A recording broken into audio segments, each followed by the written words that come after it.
চিড়ের পোলাও করবো। এই যে বাদামটা কড়াইতে তেল দিয়ে বাদামটা ভেজে নিচ্ছি। বাদামটা ভাজা হয়ে গেছে, এবারে কিশমিশটা ভাজবো। কিশমিশটা দিয়ে দিচ্ছি।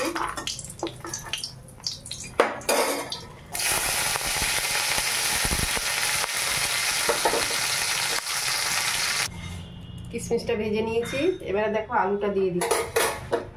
আলুটা সেদ্ধ করা, এর মধ্যে একটু নুন হলুদ দিয়ে দেবো। আর এখানে কিশমিশটা আর ইয়েটা বাদামটা ভেজে নিয়েছি। একটু নুন দিব, একটু হলুদ দেবো। তার মধ্যে সেদ্ধ করা ছিল আলুটা।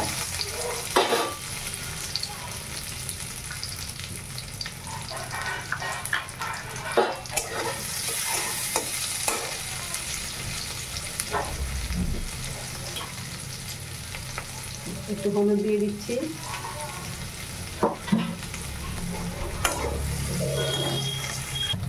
একটু ঘি দিয়ে দিচ্ছি।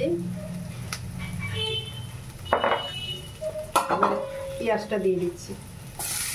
আলুটা সাইড করে রেখেছি, পেঁয়াজ আর কাঁচা লঙ্কাটা দিয়ে দিচ্ছি। আলুগুলো তুলে নিচ্ছি, আলুটা ভাজতে সুবিধা হবে। একসাথে দিয়ে দেবো। আলু তো সেদ্ধ করাই রয়েছে, একটু নুন হলুদ দিয়ে ভেজে নিলাম, তাহলে আর আলাদা ঝামেলা হবে। এটা ভেজে নিই।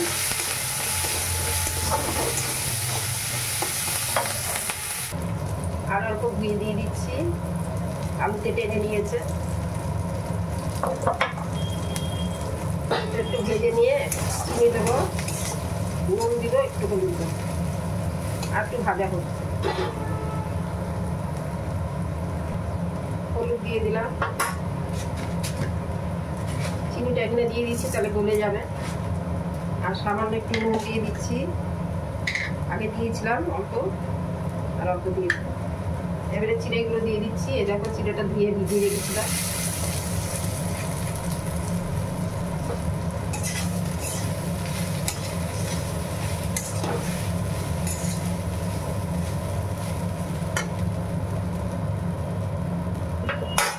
এগুলো ভিজিয়ে রেখেছিলাম, সব দিয়ে দিচ্ছে।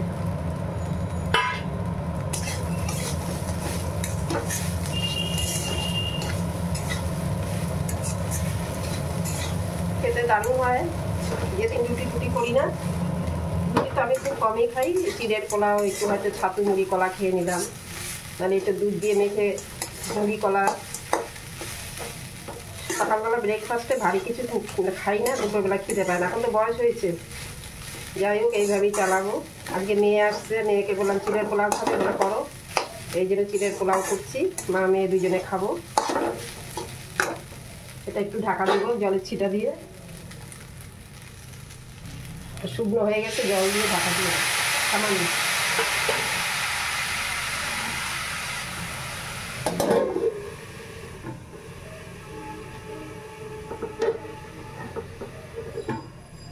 একটু পরে নামাবো।